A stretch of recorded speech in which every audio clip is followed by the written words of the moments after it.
Yeah, one of the main things which Dhoni tried to emphasize repeatedly during the triangular series was that their focus was World Cup. So whatever they were doing in the triangular series was geared towards making sure that they are all bases covered by the time the World Cup came around. So while the results in the triangular series themselves were quite disappointing, India were using that as a platform to work out their strategies, to figure out their combinations, to sort of analyze where who fits in. So it was like a platform for this tournament. So from that perspective, the Tri Series was extremely disappointing. Obviously, they didn't win a single match. But India have, especially under Dhoni in the last 7 years and a half years that he has been in charge, India have found a way of raising game in the big competitions. They did that in the World T20 in 2007 when he became the captain for the first time. They obviously did it in the 2011 Cup home, 2013 Champions Trophy when they had a young side, and now again in this tournament. It's like they have become accustomed to the demands of playing, so they know exactly how they must approach a match in the World Cup. They know how to prepare for a match coming into the World Cup. And every player that has spoken in public, and obviously Indian players don't speak much in public, everyone who has spoken in public in the last 10 days or so has spoken about how the week-long break that they had between the Tri-Series and the start of the warm-up games for the World Cup, that break really helped them sort of refresh themselves mentally after the Test series and after the Triangular series. So it's not like any one thing has just clicked and therefore they're doing well. It's just a combination of so many things. Obviously, it helps when a batsman is scoring runs. So it's just everything has fallen in place at the start of the campaign, which in a way was very important because if India had not started well, they probably would still have gone through to the quarterfinals because they have matches against the UAE, they have against Ireland and Zimbabwe to follow. So there wouldn't have been too much danger of them not having made it to the quarterfinals, but they would have gone into the knockout stage with maybe a little bit of crisis of confidence. But now, what these two wins have done is that the team had always had the self-belief. They needed the results to translate the self-belief into something more tangible. But now the fans will begin to expect the team to do well. Other teams in the competition will be a little wary of how India's gathering steam at the right time.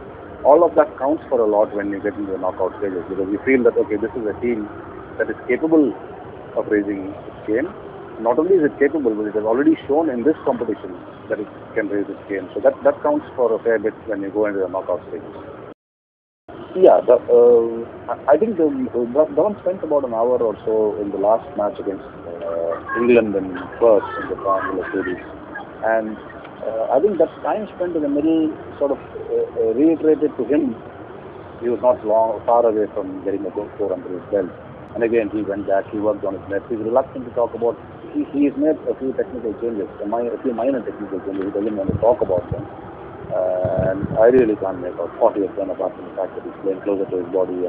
But he's also been fortunate that there hasn't been so much swing in the last two matches.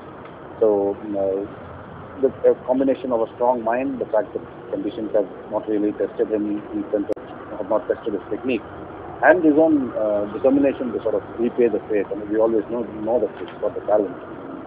He has shown it many times in the past. It was just a question of getting one knock under his belt to get some confidence to start believing in himself again. And that happened in the warm-up game against Australia. Even though India badly lost that game, he made a half century and he looked in good touch. And from then on, he has not looked back. I was reading somewhere that he made 214 runs in the Test series, and he's already made 216 runs in this World Cup or something like that. So, it's just a question of getting one knock under the belt, and then the confidence starts flowing, the feet start moving, the strokes start flowing. So, again, with Dhawan, like with the rest of the team, it's not just only one thing; it's just a combination of many things that are falling in place, and that's not happened through accident. Yeah, I mean, I thought they bowled outstandingly well in Adelaide, but the way they bowled today was a couple of notches above the way they bowled in Adelaide. The way they used the short ball, the way obviously then by the time South Africa came to bat, the pitch had quickened up a little bit. But to see India's batsmen beating India's bowlers, beating South Africa's batsmen for pace when they dumped the ball in short. I mean, I didn't think I would see that on a consistent basis. And India did that for about 15, 20 overs at a stretch, which is really great to watch. So what it means, therefore, is that you feel that they got a combination to do well in various different conditions on a quick pitch. They have the resources to make use of the help from the pitch. If the ball is turning a little bit, you've got Ashwin and you've got Jadeja and you've got Raina.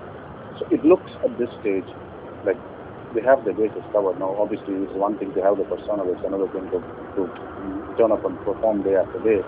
But other teams would have taken note of the way India has played.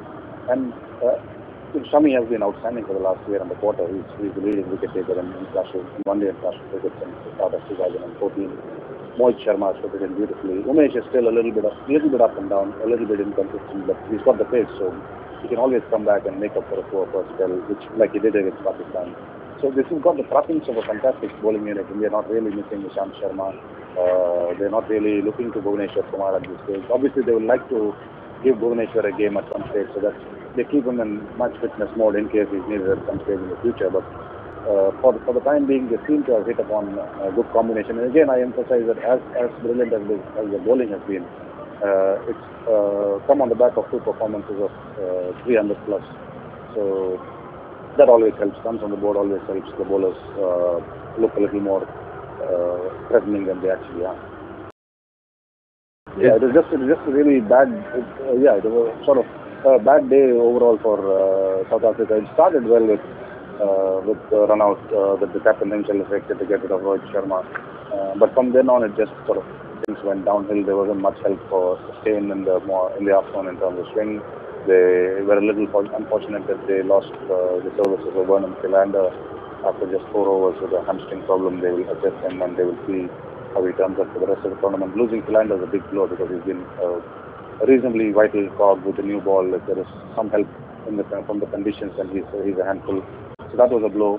And then I have not seen a South African side field as poorly as they did today. I'm not just talking about the drop catch that allowed Dhawan to get away from 53, but just the ground fielding was very shoddy. Lots of mixed field. And they were run ragged first by Kohli and Dhawan, and then by Dhawan and Rahane. And they sort of, I think in a way, they didn't expect the intensity with which the Indians came with them. And then once they came out to bat, 308 was never going to be an easy chase, especially under lights with the surface having thickened up a little bit. It bounced slightly two-pace, with it bounced slightly up and down. So they were not a little, they were well below par, and India were probably a little above par. So all that combined to make this match completely one-sided affair.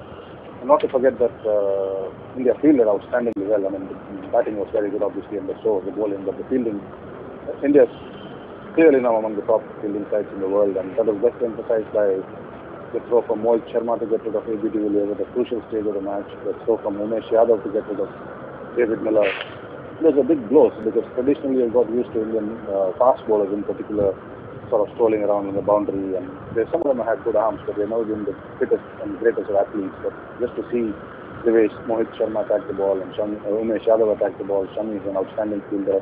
So it just sort of adds to the entire package. I really haven't seen an Indian side field as well throughout the course of a match, all-round fielding effort as they did today.